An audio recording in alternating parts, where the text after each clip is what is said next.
मेरे पिता का सरनेम यिंग था। उस समय उन्होंने और मैंने साथ में इमॉर्टैलिटी एलिक्सर निगल लिया था। पूरे 2000 साल बाद आज के समय में बिना किसी चेतावनी के पृथ्वी पर हर इंसान की कलाई पर एक डेथ काउंटडाउन दिखाई देने लगा। मेरी पत्नी की कलाई पर लिखा था कि उसके पास जीने के लिए सिर्फ 1 साल बचा है, लेकिन उसके फर्स्ट लव के पास सिर्फ 1 दिन बचा था। जहां तक मेरी बात थी, मेरी जिंदगी का कोई अंत ही नहीं था। मेरी कलाई पर दिख रहे 60 साल सिर्फ एक प्रतीक थे, एक दिखावा भर। मेरी पत्नी मेरे पैरों में घुटनों के बल गिर पड़ी। उसके चेहरे पर आंसू लगातार बह रहे थे। पति, तुम्हारे पास अभी भी 60 साल हैं, उसे थोड़ा सा देने में क्या बुराई है? मैं तुमसे विनती करती हूँ, प्लीज, मैं तुमसे हाथ जोड़कर विनती करती हूँ। अगले ही पल वह और उसका प्रेमी पागल कुत्तों की तरह मुझ पर टूट पड़े। पूरी ताकत से मुझे जमीन पर दबा दिया। एक ठंडी नुकीली चीज मेरी कलाई में घुस गई और मैं बेबस होकर अपनी उम्र के आंकड़ों को तेजी से गिरते हुए देखता रहा। 60 साल, 10 साल, 1 साल, और आखिर में सिर्फ 1 दिन बचा। वे दोनों खुशी से रो रहे थे, जबकि मैं सिर्फ बेबसी से अपना सिर हिला सका। उन्हें यह बिल्कुल नहीं पता था कि यह डेथ काउंटडाउन मेरे ऊपर पूरी तरह बेअसर था। जांग जुए खुशी के आंसू बहाते हुए गूचेन से लिपट गई। वह बारिश में भीगे नाशपाती के फूलों जैसी सुंदर लग रही थी। गूचेन ने उसे अपनी बाहों में कसकर भर लिया, राहत की लंबी सांस ली, फिर विजेता के अंदाज में मेरी ओर देखा। उसकी आंखों में तिरस्कार और दया भरी हुई थी, जैसे वह किसी ऐसे कीड़े को देख रहा हो जिसे अभी जूते तले कुचल दिया जाएगा। लिन युएन, तुम्हारी दरियादिली के लिए धन्यवाद। चिंता मत करो, तुम्हारे मरने के बाद जुएर और मैं तुम्हारी सारी संपत्ति का अच्छे से ख्याल रखेंगे। मैं बिना किसी भाव के फर्श से उठकर बैठ गया और अपने कपड़ों से धूल झाड़ दी। मेरी कलाई पर बना छोटा सा घाव हल्का हल्का चुभ रहा था, लेकिन उसे छूने की भी जरूरत महसूस नहीं हुई। मैंने उन दोनों को देखा, उस पत्नी को देखा जिसे मैंने कभी दिल से चाहा था, जो आज किसी दूसरे आदमी के लिए मुझे मौत की गहराई में धकेल रही थी। फिर उस आदमी को देखा जो मेरे शरीर से लूटी हुई जिंदगी का आराम से आनंद ले रहा था और जाते जाते अपने शब्दों से मेरा अंतिम अपमान भी कर रहा था। पूरे 2000 सालों में मैंने साम्राज्यों को उठते और ढहते देखा था, समुद्रों को शहतूत के खेतों में बदलते देखा था। इंसानों का लालच और मूर्खता मैं अनगिनत बार देख चुका था, और हर बार वह मेरी हड्डियों की गहराई तक उतर जाने वाली थकान छोड़ जाती थी। पति, मुझे दोष मत दो, मेरे पास कोई और रास्ता नहीं था। मैं आचन को मरते हुए नहीं देख सकती थी। वैसे भी तुम तो सिर्फ एक साधारण इंसान हो। ये 60 साल तुम्हारे पास रहकर भी बेकार चले जाते। बेहतर है कि ये हमें मिल जाए। गूचेन ने तुरंत कहा। बिल्कुल सही लिन्युएन, तुम एक अनाथ हो, न माँ है न बाप। तुम्हारी जिंदगी की कोई कीमत नहीं। गू फैमिली के उत्तराधिकारी के लिए अपनी बेकार जिंदगी दे पाना ही तुम्हारी इस जीवन की सबसे बड़ी कीमत है। तुम्हें तो सम्मान महसूस करना चाहिए। मैंने कुछ नहीं कहा, मैं बस धीरे धीरे खड़ा हो गया। मेरी चुप्पी उन्हें निराशा और बेबस गुस्से जैसी लगी। ठीक है सुयांग, इस मरने वाले आदमी पर और समय बर्बाद मत करो। चलो, मेरे माता पिता अभी भी हमारा इंतजार कर रहे हैं ताकि हम वापस जाकर जश्न मना सकें। जांग शुए ने सिर हिलाया और जाते जाते आखिरी बार मेरी ओर देखा। उस नजर में अपराध बोध था, लेकिन उससे कहीं ज्यादा राहत थी। वह गूचेन के साथ उस विला से बाहर निकल गई जिसे मैंने हमारे प्यार का आशियाना समझकर खरीदा था। उसने एक बार भी पीछे मुड़कर नहीं देखा। दरवाजा जोर से बंद हुआ और पूरा संसार खामोश हो गया। मैंने अपनी कलाई पर चमकते हुए लाल रंग के 1 दिन वाले काउंटडाउन को देखा, फिर अपना फोन निकाला और एक ऐसा नंबर मिलाया जिस पर बहुत लंबे समय से धूल जमी हुई थी। कॉल लगभग उसी पल उठ गई। दूसरी तरफ से एक बूढ़ी आवाज आई जिसमें असीम सम्मान था और दबे हुए उत्साह के कारण हल्की कंपन भी थी। सर, आपने आखिरकार मुझसे संपर्क किया, मैंने शांत स्वर में कहा। Old son, tension plan activate करो। उसने तुरंत पूछा। सर, टेंशन डिप्लॉय करना क्या कोई बहुत बड़ी घटना हो गई है? मैंने विशाल फ्लोर टू सीलिंग विंडो के सामने जाकर बाहर देखा। गूचेन की चमकदार लाल फेरारी दूर तेजी से जाती दिखाई दे रही थी। मेरे होठों पर एक ठंडी मुस्कान उभर आई। कोई बड़ी बात नहीं, बस कुछ कीड़ों ने यह सोच लिया है कि उन्होंने एक देवता का मांस काट लिया है। सुबह की धूप पर्दों की दरार से भीतर आ रही थी। मैंने आंखें खोलीं और आदत के मुताबिक अपनी कलाई की ओर देखा। काउंटडाउन पर लिखा था 0 दिन, 0 घंटे, 0 मिनट और 1 सेकंड। आखिरी सेकंड भी समाप्त हो गया और पूरी स्क्रीन एक पल के लिए झिलमिला उठी। कुछ सेकंड बाद वह फिर से चमकी और नए अंक धीरे धीरे उभरने लगे। 999 साल, 364 दिन, 23 घंटे, 29 मिनट और 29 सेकंड। मैंने बेबसी से सिर हिला दिया। मेरे पिता और मेरे द्वारा 2000 साल पहले खाया गया इमॉर्टैलिटी एलिक्सर शायद हमारी कल्पना से भी कहीं ज्यादा प्रभावशाली था। पूरी मानव जाति की कलाई पर अचानक प्रकट हुआ यह डेथ काउंटडाउन मेरी वास्तविक अस्तित्व की स्थिति को समझ ही नहीं पाया। जब भी मेरा टाइमर 0 पर पहुंचता, उसका सिस्टम किसी अंदरूनी नियम के अनुसार मुझे अपनी अधिकतम सीमा वाला नया समय दे देता। मेरा सरनेम यिंग है और मेरा दिया हुआ नाम छे। ये 2000 साल से भी ज्यादा पुराना नाम है, इतना पुराना कि मैं खुद भी इसे लगभग भूल चुका था। अब मैं लिन युएन के नाम से जीता हूँ। मैं आराम से बिस्तर से उठा, मुंह हाथ धोया और अपने लिए 2 अंडे तल लिए। जैसे ही मैं नाश्ता करने बैठा, मेरा फोन जोर जोर से कंपन करने लगा। कॉल जांग शुए की थी। मैंने कॉल उठाई, लेकिन एक शब्द भी नहीं बोला। लिन युएन, तुम मरे नहीं? दूसरी तरफ उसकी आवाज सदमे से भरी हुई थी और उसके भीतर छिपी घबराहट साफ महसूस हो रही थी। पूरी दुनिया मशहूर लोगों के काउंटडाउन की लाइव स्ट्रीम देख रही थी। पिछली रात अनगिनत लोग अपनी स्क्रीन से चिपके रहे थे, अरबपतियों और मशहूर हस्तियों की जिंदगी को आखिरी पल तक घटते हुए देखते हुए। अपनी पुरानी मोहब्बत के लिए अपनी ही पत्नी द्वारा बलि चढ़ाए गए दुखद नायक के रूप में मेरी मौत ने भी काफी लोगों का ध्यान खींचा था। उन्होंने निश्चित ही मेरी कलाई का टाइमर 0 पर पहुंचते देखा होगा और यह भी देखा होगा कि बाकी लोगों की तरह मैं राख में नहीं बदला। यही वजह थी कि वे घबरा गए थे। तुम सच में चाहते थे कि मैं मर जाऊं, है ना? मैंने पूछा। नहीं, मुझे बहुत हैरानी हो रही है। लिन युएन, तुम्हारे साथ क्या हो रहा है? काउंटडाउन तुम पर काम क्यों नहीं करता? मैंने शांत स्वर में कहा। जानना चाहती हो? यहाँ आओ और मुझसे भीख मांगो, शायद तब मैं तुम्हें बता दूं। इतना कहकर मैंने कॉल काट दी। उधर गू फैमिली की हवेली में अफरा तफरी मची हुई थी। जांग शुए ने अपना फोन कसकर पकड़ रखा था और उसका चेहरा बिल्कुल सफेद पड़ चुका था। तो उसने क्या कहा? वह पूरी रात सोई नहीं थी। उसकी आंखों के नीचे लाल नसों का जाल फैला हुआ था। मेरा जिंदा होना उसके सीने पर रखे पत्थर जैसा भारी बोझ बन चुका था। एक ऐसा इंसान जिसे मर जाना चाहिए था, वह अभी भी सांस ले रहा था, जबकि उसकी जिंदगी चुराने का सबूत उसके अपने हाथों में मौजूद था। यह एहसास उसे पहले कभी न महसूस हुई दहशत से भर रहा था। उसने कहा कि मैं जाकर उससे भीख मांगू। जांग शुए के होंठ कांप रहे थे। भीख मांगो? गू चेन गुस्से से उबल पड़ा और सामने रखी तली हुई चिकन की मेज पर जोर से लात मार दी। वह कचरा अभी भी इतना घमंड दिखाने की हिम्मत करता है। जरूर काउंटडाउन सिस्टम में कोई बग आया है, ऐसा ही होगा। वह बार बार यही बात दोहरा रहा था, जैसे खुद को यकीन दिलाने की कोशिश कर रहा हो। उसी समय गू चेन के पिता गू चांग फेंग, जो गू होल्डिंग्स ग्रुप के चेयरमैन थे, गंभीर चेहरे के साथ सीढ़ियों से नीचे उतरे। इतनी घबराहट किस बात की है? आसमान नहीं टूट रहा। मैंने पहले ही लोगों से इसकी जांच करवाई है। दुनिया भर में कुछ ऐसे मामले सामने आए हैं जहां काउंटडाउन 0 पर पहुंचा, लेकिन व्यक्ति बिल्कुल ठीक रहा। विशेषज्ञों का कहना है कि शायद यह सिस्टम बग है। लिन युएन बस किस्मत से उसी बग पर आ गया। बस इतनी सी बात है। अपने पिता की बात सुनकर गू चेन ने राहत की हल्की सांस ली। पिताजी, अब हमें क्या करना चाहिए? टाइम ट्रांसफर गैरकानूनी है। अगर वह पुलिस के पास चला गया तो? गू चांग फोंग ने ठंडी हंसी के साथ कहा। पुलिस के पास किस सबूत के साथ जाएगा? हमारे पास इस शहर की सबसे बेहतरीन लीगल टीम है। वह एक कंगाल आदमी है।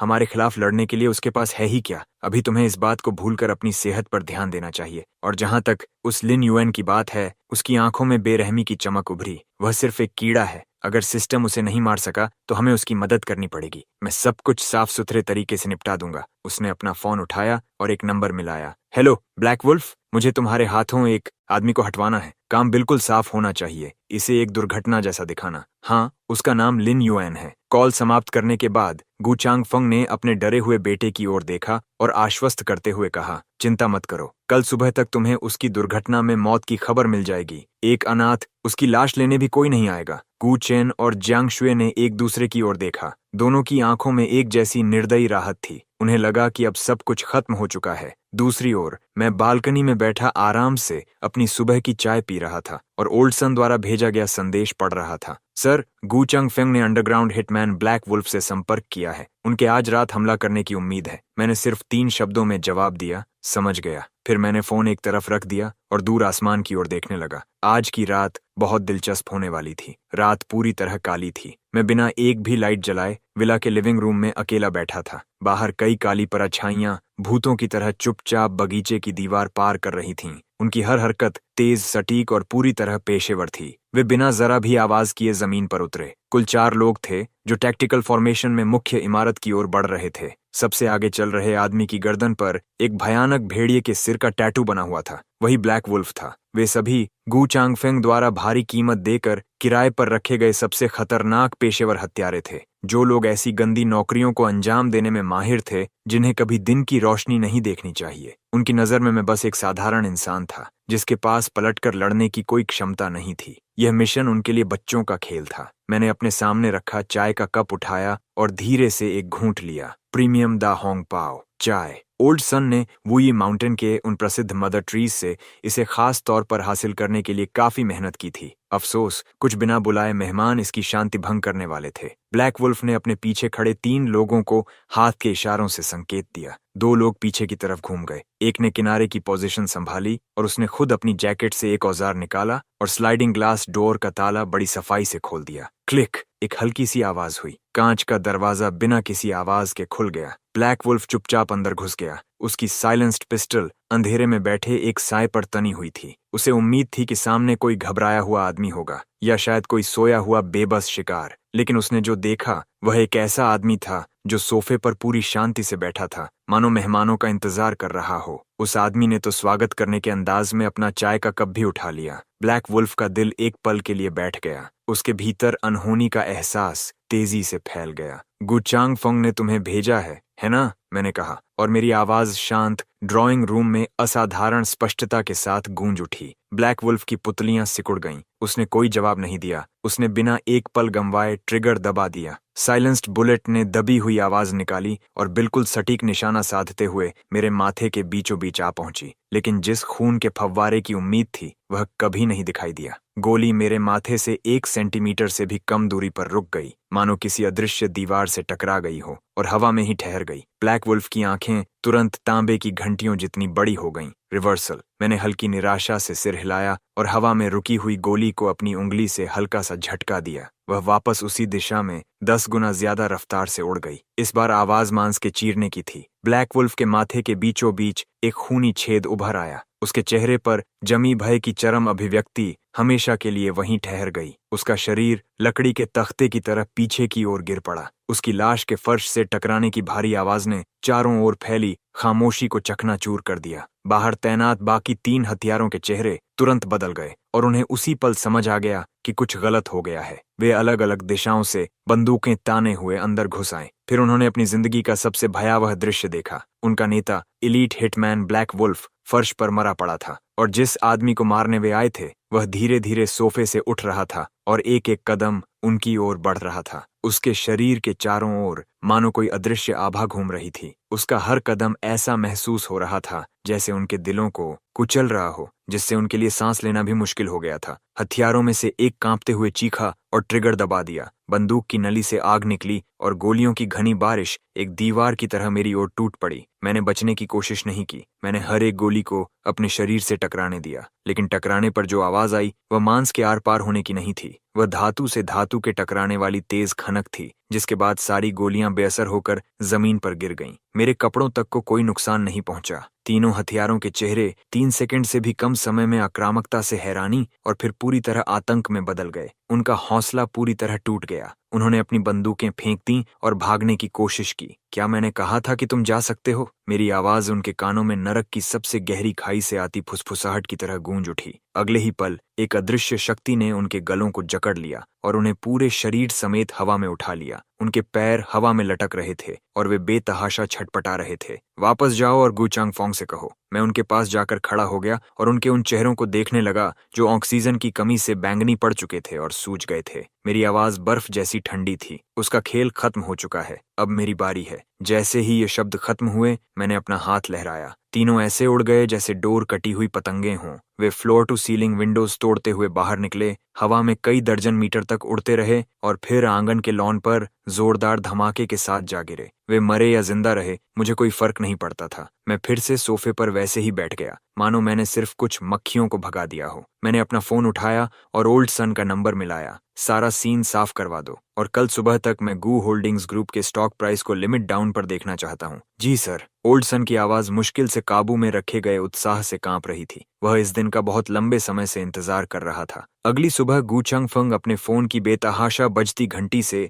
झटके के साथ नींद से जाग उठा। दूसरी तरफ उसके असिस्टेंट की घबराई हुई आवाज थी। गुचांग फेंग झुंझलाकर उस पर बरस पड़ा, लेकिन अगले ही पल असिस्टेंट की बात उसके दिमाग में बैठ गई और गुचांग फेंग का दिल एक पल के लिए धड़कना भूल गया। वह घबराकर टेलीविजन चालू करने के लिए दौड़ा। सुबह की फाइनेंशियल न्यूज की मुख्य हेडलाइन बड़े चौंकाने वाले मोटे अक्षरों में चल रही थी। गू होल्डिंग्स ग्रुप पर फाइनेंशियल फ्रॉड, इलीगल फंडरेजिंग और मार्केट मैनिपुलेशन समेत कई गंभीर उल्लंघनों की जांच शुरू हो चुकी थी। सबूत पूरी तरह पुख्ता थे। संबंधित अधिकारियों ने पहले ही हस्तक्षेप करने के लिए एक स्पेशल टास्क फोर्स बना दी थी। स्क्रीन पर लाल मुहर लगे दस्तावेज, बिल्कुल साफ सीक्रेट मीटिंग रिकॉर्डिंग्स और गू होल्डिंग्स ग्रुप के मुख्य अपराधों की ओर सीधे इशारा करती एविडेंस चेन बिना किसी रहम के पूरी दुनिया के सामने उजागर की जा रही थी। गू चंगफंग के चेहरे का सारा रंग उड़ गया। ये चीजें, ये टॉप सीक्रेट डॉक्यूमेंट्स आखिर लीक कैसे हो गए? तभी बेडरूम का दरवाजा जोर से खुला। गू चेन लड़खड़ाता हुआ अंदर आया, हाथ में टैबलेट पकड़े हुए। उसका चेहरा राख की तरह सफेद पड़ चुका था। डैड, सब खत्म हो गया, सब कुछ खत्म हो गया। हमारे स्टॉक ने लिमिट डाउन मार दिया है। हर बैंक पैसे वापस मांगने के लिए फोन कर रहा है। हमारी कैपिटल चेन टूट चुकी है। गू चंग फेंग को लगा जैसे पूरी दुनिया उसके चारों ओर घूम रही हो और वह लगभग गिर पड़ा। जिस बिजनेस एम्पायर को खड़ा करने में उसने पूरी जिंदगी लगा दी थी, वह सिर्फ एक ही रात में ढह चुका था। नामुमकिन, ये बिल्कुल नामुमकिन है। वह खुद से बड़बड़ाया, सच्चाई स्वीकार करने में असमर्थ। कौन? इसके पीछे कौन है? तभी एक बॉडीगार्ड लड़खड़ाता हुआ अंदर आया। उसकी आवाज कांप रही थी। चेयरमैन, ब्लैक वुल्फ और उसकी टीम, उनका क्या हुआ? मिशन सफल हुआ? क्या लिन युएन नाम का वह लड़का मर गया? क्या वह मर गया? गू चंगफंग ने डूबते इंसान की तरह इस उम्मीद को पकड़ लिया और बेचैनी से पूछा, उसके साथ कुछ नहीं हुआ? कंपनी गेट के ठीक बाहर भयानक मंजर है। ब्लैक वुल्फ मर चुका है, बाकी सभी गंभीर रूप से घायल हैं। उनकी जान अधर में लटकी हुई है। गू चंगफंग को लगा जैसे किसी ने उसके सिर पर भारी हथौड़ा दे मारा हो। आखिरकार उसे समझ आ गया, ये किसी बिजनेस राइवल का काम नहीं था, न ही किसी पुराने दुश्मन का। ये लिन युएन था, वही अनाथ लड़का जिसे उसने हमेशा चींटी समझकर नजरअंदाज किया था, जिसे वह जब चाहे कुचल सकता था। अब क्या करें? गू चेन पूरी तरह घबरा चुका था। वह डूबते आदमी की तरह गू चंगफंग की बांह पकड़कर बोला, डैड, जल्दी कीजिए, हमें तुरंत देश छोड़ देना चाहिए। गू चंगफंग को आखिर एहसास हुआ कि उसने ऐसी सत्ता को चुनौती दे दी थी जिसे कभी चुनौती नहीं देनी चाहिए थी। लेकिन वह अपनी बात पूरी भी नहीं कर पाया था कि यूनिफॉर्म पहने ऑफिसर्स का एक दल अंदर घुस आया। सबसे आगे खड़े आदमी का चेहरा कठोर और ठंडा था। उसने अपना बैज दिखाया। गू चंगफेंग, गू चेन, तुम पर कई गंभीर अपराधों का संदेह है, जिनमें बेहद गंभीर क्रॉस इंडस्ट्री इलीगल ट्रांजैक्शंस भी शामिल हैं। हमारे साथ चलो। ये सुनते ही गू चेन के पैरों से ताकत निकल गई और वह धड़ाम से फर्श पर गिर पड़ा। सब खत्म हो चुका था, सब कुछ खत्म हो गया था। उनका सबसे बड़ा राज भी उजागर हो चुका था। गू चंगफेंग और गू चेन को गू फैमिली मैंशन से दो मरे हुए कुत्तों की तरह घसीटकर बाहर ले जाया गया। जहां तक जांग शुए की बात थी, न्यूज देखते ही वह डर के मारे सुन्न पड़ गई। वह अपने कमरे में छिप गई और सिर से पैर तक कांपती रही। उसे यकीन ही नहीं हो रहा था कि उसका वह बेकार, निकम्मा एक्स हस्बैंड, जिसे वह हमेशा तुच्छ समझती थी, इतनी भयानक ताकत रखता था। पलक झपकते ही उसने कभी अजय मानी जाने वाली गू फैमिली का पूरी तरह सफाया कर दिया था। उसे कल फोन पर लिन युएन की कही बात याद आई, आकर मुझसे भीख मांगना। उसके पैरों के तलवों से उठी बर्फ जैसी ठंडक सीधे उसके सिर की चोटी तक दौड़ गई। गू फैमिली का पतन किसी बम विस्फोट की तरह था, जिसने पूरे शहर के अपर क्लास सोसाइटी में भारी हलचल मचा दी। लेकिन लोग जिस बात पर सबसे ज्यादा चर्चा कर रहे थे, वह था इस सब के पीछे का कारण। वही नेशनल लेवल पर सनसनी बना इलीगल टाइम ट्रांसफर केस। पीड़ित था लिन युएन, अपराधी थे गू चेन और जांग शुए। सिर्फ एक रात में जांग शुए की छवि प्यार के लिए सब कुछ कुर्बान करने वाली दुखद महिला से बदलकर ऐसी जहरीली पत्नी की बन गई, जिसने अपने प्रेमी के साथ मिलकर अपने ही पति की जिंदगी चुराने की साजिश रची थी। इंसानी नैतिकता की हर सीमा को रौंद देने वाले इस व्यवहार ने हर किसी के भीतर गुस्से की आग भड़का दी। इंटरनेट पर उसके खिलाफ गालियों की बाढ़ आ गई। ऐसी औरत को पिंजरे में बंद कर देना चाहिए, इतनी जहरीली। यह आधुनिक समय की पान जिनलियन है, बिल्कुल निर्दयी। भगवान का शुक्र है कि मिस्टर लिन युएन सुरक्षित हैं। सच में भगवान अच्छे लोगों का साथ देते हैं। जांग शुए की हिम्मत बाहर निकलने की नहीं हुई। उसने ऑनलाइन जाना भी छोड़ दिया। वह खुद को घर में बंद करके दिन रात रोती रही। उसके सभी क्रेडिट कार्ड्स फ्रीज कर दिए गए थे। कू फैमिली की तरफ से मिला सप्लीमेंट्री कार्ड अब सिर्फ बेकार प्लास्टिक का एक टुकड़ा बनकर रह गया था। रातों रात वह एक लाड प्यार में रहने वाली, हर किसी की चाही हुई अमीर पत्नी से बदलकर एक कंगाल बहिष्कृत बन गई थी, जिसे हर कोई दूर धकेल देना चाहता था। अपनी बेबसी में उसने लिन युएन के बारे में सोचा, उस आदमी के बारे में जिसे उसने खुद अपने हाथों से दूर धकेल दिया था, उस आदमी के बारे में जिसके पास भगवान जैसी शक्ति थी। अब वही उसकी एकमात्र उम्मीद था। उसने अपनी बची हुई सारी हिम्मत जुटाई और उस विला डिस्ट्रिक्ट में पहुंची जहां मैं रहता था, लेकिन वह मुख्य गेट के अंदर भी नहीं जा सकी। माफ कीजिए मैडम, रेजिडेंट की अनुमति के बिना आप अंदर नहीं जा सकती। मैं लिन युएन की पत्नी हूँ। मेरा नाम जंग शुए है। कृपया उन्हें बाहर बुला दीजिए। मैं उनसे मिलने की भीख मांगती हूँ। जांग शुए नाम सुनते ही सिक्योरिटी गार्ड की आंखों में तुरंत तिरस्कार भर गया। मिस्टर लिन ने साफ निर्देश दिए हैं। जांग शुए नाम की एक कुतिया और रिपोर्टर्स नाम की मक्खियों का झुंड, दोनों का अंदर आना पूरी तरह प्रतिबंधित है। ये अपमान था, खुला और नंगा अपमान। जांग शुए का चेहरा शर्म से लाल हो गया और उसकी आंखों में आंसू भर आए। वह कुछ और कहना चाहती थी, लेकिन राह चलते लोगों ने उसे पहचान लिया था। देखो, वही जांग शुए है, कितनी बेशर्म है, अब भी मिस्टर लिन के पास आने की हिम्मत कर रही है। अनगिनत तिरस्कार भरी निगाहें उस पर चाकुओं की तरह चुभने लगीं। जांग शुए अब और सहन नहीं कर सकी। उसने अपना चेहरा ढक लिया और घबरा कर वहां से भाग गई, लेकिन उसने हार नहीं मानी। वह सुबह से शाम तक विला डिस्ट्रिक्ट के बाहर इंतजार करती रही। आखिरकार उसने एक काली रोल्स रॉयस फैंटम को धीरे धीरे गेट की ओर आते देखा। उसने उस कार को पहचान लिया, वह लिन युएन की थी। उसे नहीं पता था कि उसने इतनी आलीशान गाड़ी कब खरीदी थी, लेकिन वह पागलों की तरह दोनों हाथ फैलाकर उसके सामने कूद गई और उसका रास्ता रोक लिया। रोल्स रॉयस चीखती हुई आवाज के साथ अचानक रुक गई और उससे आधे मीटर से भी कम दूरी पर ठहर गई। पीछे की खिड़की धीरे धीरे नीचे आई और मेरा ठंडा भावहीन चेहरा दिखाई दिया। मेरे बगल में एक महिला बैठी थी जो शालीनता की सजीव प्रतिमूर्ति थी, सांसें रोक देने वाली खूबसूरत, ऐसी महिला जिसे देखकर कोई भी दूसरी औरत खुद को बहुत छोटा महसूस करे। वह शाओतोंग थी, ओल्ड सन की पोती और इस युग में मेरी सार्वजनिक प्रतिनिधि। जांग शुए ने मुझे देखा तो ऐसा लगा जैसे उसे उम्मीद की एक किरण दिखाई दे गई हो। वह रोती और गिड़गिड़ाती हुई खिड़की तक आई। मुझे पता है, मुझसे गलती हुई। सच में मुझे अपनी गलती का एहसास हो गया है। कृपया मुझे माफ कर दो, ठीक है? चलो फिर से पहले जैसा हो जाते हैं। मैं तुम्हारे लिए घोड़े की तरह काम करूंगी, मैं कुछ भी करूंगी। मैंने कुछ नहीं कहा, मैं बस उसे चुपचाप देखता रहा। मेरे बगल में शाओतोंग ने एक रूमाल निकाला और बड़ी नजाकत से खिड़की के उस हिस्से को पोंछा जहां जांग शुए ने हाथ लगाया था, मानो वह किसी गंदी चीज से दूषित हो गया हो। फिर उसने बड़ी शालीनता से उस रूमाल को कार के अंदर बने डस्टबिन में डाल दिया। वह एक हरकत किसी भी शब्द से कहीं ज्यादा विनाशकारी थी। जांग शुए की सिसकियां अचानक रुक गईं। वह वहीं जड़ होकर खड़ी रह गई। क्या हमारे बीच कभी कोई पहले था? मैंने आखिरकार कहा। मेरी आवाज उतनी ही उदासीन थी जैसे मैं मौसम की बात कर रहा हूँ। मेरी यादों वाली जांग शुए एक ऐसी औरत थी जो पैसों के लिए कुछ भी बेच सकती थी, और मैं, लिन युएन, किसी चीज की कमी नहीं रखता, सबसे कम पैसे की। मैंने उंगलियां चटकाईं। विला डिस्ट्रिक्ट का गेट धीरे धीरे खुल गया। दफा हो जाओ, मैंने सिर्फ एक शब्द कहा। खिड़की धीरे धीरे ऊपर उठ गई और उसके निराश चेहरे को मेरी नजरों से अलग कर दिया। रोल्स रॉयस आगे बढ़ गई और उसे बहुत पीछे छोड़ गई। जांग शुए जमीन पर गिर पड़ी और उस बेरहम लग्जरी कार को अपनी आंखों से ओझल होते हुए देखती रही। आखिरकार वह पूरी तरह टूट गई और फूट फूट कर रोने लगी। आखिर उसने क्या खोया था? डिटेंशन सेंटर में गुचेन हर दिन ऐसे जी रहा था जैसे वह 1 साल हो। उसकी कलाई पर बचे 59 साल की जिंदगी उसके सिर पर लटकती डैमोक्लीस की तलवार बन चुकी थी। इलीगल टाइम ट्रांसफर का अपराध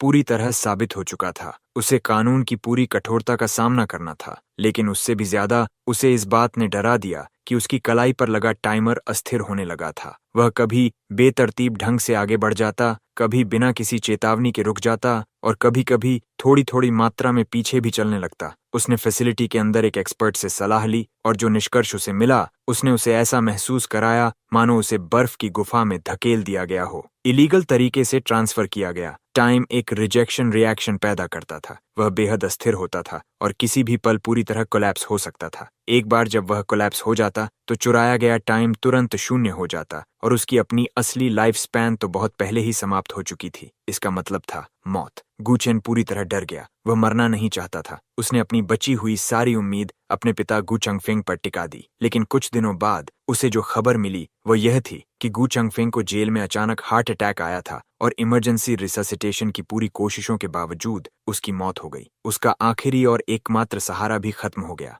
गु चेन का मानसिक संतुलन पूरी तरह टूट गया। वह डिटेंशन सेंटर में चीखने चिल्लाने लगा, लिन युएन से मिलने की मांग करने लगा और चिल्लाता रहा कि वह टाइम उसे वापस कर देगा। लेकिन किसी पागल आदमी की बकवास पर किसी ने ध्यान नहीं दिया। कुछ दिनों बाद कोर्ट की सुनवाई शुरू हुई। गु चेन और गु होल्डिंग्स ग्रुप के सीनियर एग्जीक्यूटिव्स को डिफेंडेंट्स डॉक में लाया गया। इस केस का सबसे महत्वपूर्ण विक्टिम होने के नाते मैं भी ट्रायल में मौजूद था। मैं गैलरी की पहली पंक्ति में शांत और संयत भाव के साथ बैठा था। जैसे ही बेलिफ्स गु चेन को बाहर लेकर आए और उसकी नजर मुझ पर पड़ी, उसने ऐसे प्रतिक्रिया दी मानो उसने खुद शैतान को देख लिया हो। वह बुरी तरह छटपटाने लगा। लिन युएन, मुझसे गलती हो गई। मैं टाइम तुम्हें वापस कर दूंगा। प्लीज मुझे जाने दो। मुझ पर दया करो। वह अपनी पूरी ताकत से चीख रहा था। उसकी आवाज कच्ची और निराशा से भरी हुई थी। जज ने अपना गैवल जोर से बजाया और कड़ी चेतावनी दी। पूरा कोर्ट रूम शांत हो गया और हर निगाह मेरी ओर टिक गई। कुछ आंखों में सहानुभूति थी, कुछ में जिज्ञासा और कुछ में श्रद्धा। मैंने गुचेन की हिस्टेरिकल चीखों को पूरी तरह अनदेखा कर दिया। मैं बस उसे चुपचाप देखता रहा, जैसे किसी मसखरे का भद्दा प्रदर्शन देख रहा हूँ। आखिरकार फैसला सुनाया गया। गू होल्डिंग्स ग्रुप सभी आरोपों में दोषी पाया गया। उस पर खगोलीय जुर्माना लगाया गया और उसे बैंक्रप्सी लिक्विडेशन में भेजने का आदेश दिया गया। गू चेन को इलीगल टाइम ट्रांसफर की साजिश रचने और उसे गंभीर तरीकों से अंजाम देने के अपराध में परिस्थितियों की गंभीरता को देखते हुए आजीवन कारावास की सजा सुनाई गई। फैसला सुनते ही गू चेन पूरी तरह टूट गया। आजीवन कारावास। वह जेल की कोठरी में सड़ता रहेगा, हर पल इस डर में जीते हुए कि चुराए गए उन 59 वर्षों का टाइम किसी भी क्षण बिखर सकता है। यह सीधी मौत की सजा से भी कहीं ज्यादा क्रूर था। ट्रायल समाप्त हो गया। मैं उठकर जाने लगा। बेलिफ्स द्वारा घसीटे जा रहे गूचेन ने अपनी बची हुई आखिरी ताकत जुटाकर मुझ पर चीखते हुए कहा, आखिर तुम हो कौन? मेरे कदम एक पल के लिए रुके। मैंने पीछे मुड़कर नहीं देखा। मैंने उसे सिर्फ एक वाक्य दिया जो उसे हमेशा के लिए अंधेरे गर्त में धकेल देने वाला था। कोई ऐसा जिसे नाराज करने की तुम्हारी हैसियत नहीं है। मैं कोर्ट हाउस से बाहर निकला। बाहर चमकदार धूप फैली हुई थी। शाओतोंग मेरे ऊपर एक काला पैरासोल पकड़े हुए थी जो मुझे तेज धूप से बचा रहा था। सर, सब कुछ संभाल लिया गया है। मैंने सिर हिलाया और कार में बैठ गया। अब जांग शुए? शाओतोंग ने धीमी आवाज में पूछा। मैंने खिड़की से बाहर देखा। शहर का अंतहीन ट्रैफिक मेरी आंखों के सामने धुंधला होकर गुजर रहा था और मेरे होंठों पर हल्की मनोरंजन भरी मुस्कान उभर आई। उसे कुछ दिन और जीने दो। उसे अच्छी तरह महसूस करने दो कि निराशा में डूबते हुए गरीबी कैसी लगती है। कुछ लोगों के लिए जिंदा रहना मरने से भी ज्यादा दर्दनाक होता है। जांग शुए के दिन नरक से भी बदतर हो चुके थे। उसे उसके मकान मालिक ने घर से निकाल दिया था। एक भी पैसा न होने के कारण वह सड़कों पर भटकने के लिए मजबूर हो गई। उसने काम ढूंढने की कोशिश की, लेकिन उसकी बदनामी इतनी फैल चुकी थी कि कोई भी कंपनी उसे नौकरी देने की हिम्मत नहीं करती थी। वह एक रेस्टोरेंट में बर्तन धोने का काम मांगने गई, लेकिन मालिक की पत्नी ने उसे पहचान लिया और गंदे बर्तनों का पूरा टब उसके चेहरे पर उड़ेल दिया, यह चिल्लाते हुए कि उसने उनके प्रतिष्ठान को गंदा कर दिया है। कभी बेहद आकर्षक दिखने वाली जांग शुए अब दुबली और थकी हुई हो चुकी थी। उसके कपड़े फटे हुए और गंदगी से भरे थे और वह सचमुच किसी भिखारी जैसी दिखाई देती थी। भूख और ठंड लगातार उसके शरीर और उसके आत्मसम्मान को कुतर रहे थे। वह पुरानी बातें याद करने लगी। उसे मेरे साथ बिताए दिन याद आए। तब मैं भले ही एक साधारण इंसान था, लेकिन मैंने हमेशा उसका बहुत ध्यान रखा था। वह जो भी खरीदना चाहती थी, मैंने कभी मना नहीं किया। वह जो भी करना चाहती थी, मैंने हमेशा उसका साथ दिया। उसने यह सब हमेशा अपना अधिकार समझ लिया था। अब जाकर उसे समझ आया कि वह कोई लीसो दोंगरान नहीं था। वह प्यार था, ऐसा प्यार जिसे उसने खुद अपने हाथों से ठुकरा दिया था और अपने पैरों तले रौंद दिया था। एक रात बहुत देर हो चुकी थी। ठंड से कांपती हुई वह एक पार्क बेंच पर सिकुड़कर बैठी थी। उसकी कलाई पर लगा काउंटडाउन दिखा रहा था कि उसके पास आधे साल से भी कम समय बचा था, लेकिन वे 6 महीने उसके सामने एक अंतहीन सदी की तरह फैले हुए थे। जैसे ही वह बेहोश होने वाली थी, चमकते हुए चमड़े के जूतों की एक जोड़ी उसके सामने आकर रुक गई। उसने बड़ी मुश्किल से अपना सिर उठाया और उस इंसान को देखा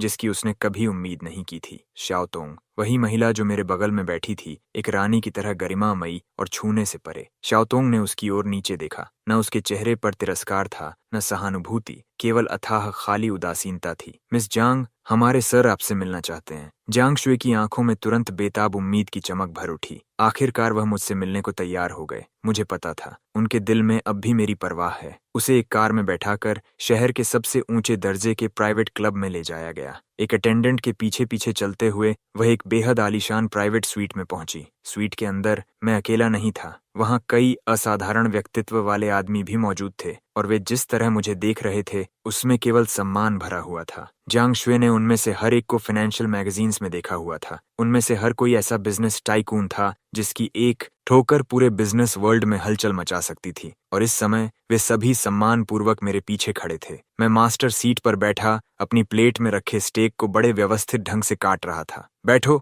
जांग शुए अकड़ कर बैठ गई और मेरी निगाहों के नीचे घबराहट से बेचैन होने लगी। खाओ, तुम्हें देखकर लगता है कई दिनों से कुछ नहीं खाया। जांग शुए ने अपने सामने रखे शानदार भोजन को घूर कर देखा। उसका गला सूख गया, लेकिन उसने उसे छूने की हिम्मत नहीं की। खाओ, खा क्यों नहीं रही हो? क्या डर है कि मैंने इसमें जहर मिला दिया है? जांग शुए बुरी तरह कांप उठी। फिर उसने तुरंत चॉपस्टिक्स उठा लीं और भूखे भेड़िए की तरह खाना निगलने लगी। वह इतनी तेजी और बेतहाशा खा रही थी कि आंसू भी खाने के साथ मिलकर उसके मुंह में जा रहे थे। उसे शायद यह भी नहीं पता था कि खाने का स्वाद कैसा है। पूरा भोजन एक अजीब सी खामोशी में समाप्त हुआ। मैंने नैपकिन से अपना मुंह पोंछा और आखिरकार फिर से बोला, जांग शुए, क्या तुम्हें पता है तुम्हारे और गूचेन के बीच सबसे बड़ा फर्क क्या है? जांग शुए खाली निगाहों से मुझे देखती रही। गूचेन मूर्ख है, लेकिन कम से कम उसे पता है कि वह क्या चाहता है। और तुम सिर्फ मूर्ख नहीं हो, तुम लालची भी हो। तुम गूचेन द्वारा दी गई दिखावे वाली जिंदगी चाहती थीं, लेकिन मेरी दी हुई स्थिरता भी छोड़ना नहीं चाहती थीं। तुम सब कुछ चाहती थीं, और सब कुछ चाहने का नतीजा यही होता है कि इंसान के हाथ कुछ भी नहीं आता। मेरा हर शब्द एक चाकू की तरह उसके दिल में बेरहमी से उतर रहा था। मैं तुम्हें एक मौका देता हूँ। मैंने बात बदली और जांग शुए की आंखें तुरंत बेताबी भरी उम्मीद से फैल गईं। मैंने अपनी जैकेट से एक चेक निकाला और उसे टेबल पर उसकी ओर सरका दिया। यहाँ 10 मिलियन है। जांग शुए की सांसें तुरंत तेज हो गईं। 10 मिलियन, एक ऐसी रकम जिसकी उसने अपने सबसे पागल सपनों में भी कल्पना नहीं की थी। तुम्हें बस अभी इसी वक्त एक कुत्ते की तरह घुटनों के बल बैठना है, इस फ्लोर को चूमना है, और ये 10 मिलियन तुम्हारे हो जाएंगे। पूरा स्वीट एकदम शांत हो गया। वे बिजनेस टाइकून्स सांस लेने तक की हिम्मत नहीं कर रहे थे। सभी ने सिर झुका रखे थे, आंखें नाक पर और नाक दिल पर टिकाए हुए, मानो उन्होंने एक भी शब्द न सुना हो। जांग शुए का चेहरा पल भर में कागज की तरह सफेद पड़ गया। उसने मेरी ओर देखा, फिर मेरे होंठों पर खेलती उस ठंडी, मनोरंजन भरी मुस्कान को देखा। ऐसा अपमान उसने पहले कभी महसूस नहीं किया था। वह पूरी तरह उसमें डूब गई। उसका मन हुआ कि टेबल पर हाथ मारकर खड़ी हो जाए। उसका मन हुआ कि वह चेक मेरे चेहरे पर दे मारे। उसका मन हुआ कि वह मुझ पर चीख पड़े। क्या हमारे बीच जरा सा भी अपनापन नहीं बचा था? लेकिन उसने ऐसा करने की हिम्मत नहीं की।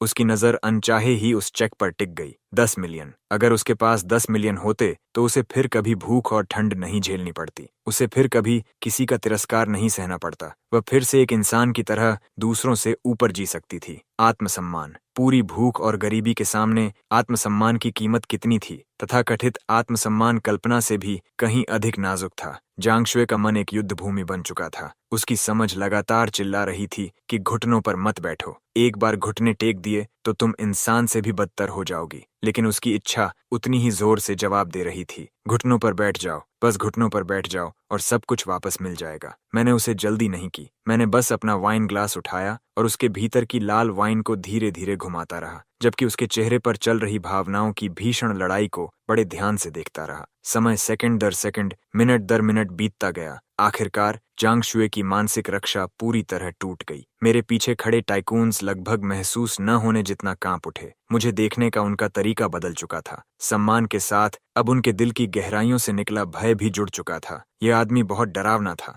इसके तरीके केवल लोगों को मारने के नहीं थे, यह लोगों की आत्मा तोड़ देता था। यह अपने दुश्मनों को मरते हुए नहीं देखना चाहता था, बल्कि चाहता था कि वे जिंदा रहकर मौत की कामना करें। यह खुद अपने हाथों से उनकी हर उस चीज को कुचल देना चाहता था जिस पर उन्हें कभी गर्व था, और उसे अपने पैरों तले धूल में मिला देना चाहता था। पता नहीं कितना समय बीत गया, लेकिन आखिरकार जांग शुए ने अपना काम पूरा कर लिया। उसने अपना सिर उठाया। उसका चेहरा राख की तरह सफेद पड़ चुका था। उसकी आंखें खाली और बेजान थीं, मानो उसकी आत्मा निकाल ली गई हो। और वह पागलों की तरह जांग शुए का हाथ खींचने लगा और उस टाइम ट्रांसफर डिवाइस को खोजने लगा जिसका उसने कभी इस्तेमाल किया था। जांग शुए डर के मारे बुरी तरह छटपटाने लगी और चीख उठी, मुझे छोड़ दो, ये मेरा है, मेरा, कोई इसे मुझसे नहीं छीन सकता। तुम्हारी जिंदगी ही मेरी जिंदगी है। हम साथ जिएंगे और साथ मरेंगे। गूचेन का चेहरा पूरी तरह विकृत हो गया था, मानो वह सचमुच का कोई जंगली दरिंदा बन गया हो। कभी एक दूसरे से हमेशा साथ रहने की जो बड़ी बड़ी कस्में उन्होंने खाई थीं, इस पल वे बेहद हास्यास्पद लग रही थीं। मैं वार्ड के बाहर लगी वन वे ग्लास के पीछे खड़ा था और ठंडी नजरों से इस डॉग ईट डॉग तमाशे को देख रहा था। सर, ये सच में बहुत बदसूरत है। इंसानी फितरत हमेशा से ऐसी ही रही है। वार्ड के अंदर गार्ड्स दौड़ कर आए और पागल हो चुके गूचेन को काबू करके फिर से अस्पताल के बिस्तर पर जकड़ दिया। लेकिन उसकी कलाई पर बंधे रिस्ट बैंड का काउंटडाउन अब भी तेजी से घट रहा था। 10 घंटे, 5 घंटे, 1 घंटा। उसकी आंखों की रोशनी धीरे धीरे बुझती गई और उसकी जगह अंतहीन अंधेरा और निराशा ने ले ली। वह बिस्तर पर पड़ा था, तभी उसके शरीर में एक भयानक बदलाव शुरू हो गया। उसकी त्वचा की सारी नमी तेजी से गायब हो गई और वह सिकुड़कर झुर्रियों से भर गई। उसके बाल सफेद हो गए और सबकी आंखों के सामने इतनी तेजी से झड़ने लगे कि साफ दिखाई दे रहा था। ऐसा लग रहा था जैसे किसी सामान्य इंसान की पूरी जिंदगी की बुढ़ापे की प्रक्रिया को फास्ट फॉरवर्ड करके केवल कुछ मिनटों में पूरा कर दिया गया हो। उसकी कलाई के रिस्ट बैंड पर अंक 0 पर पहुंच गए। अगले ही पल उसका शरीर मुट्ठी भर राख में बदल गया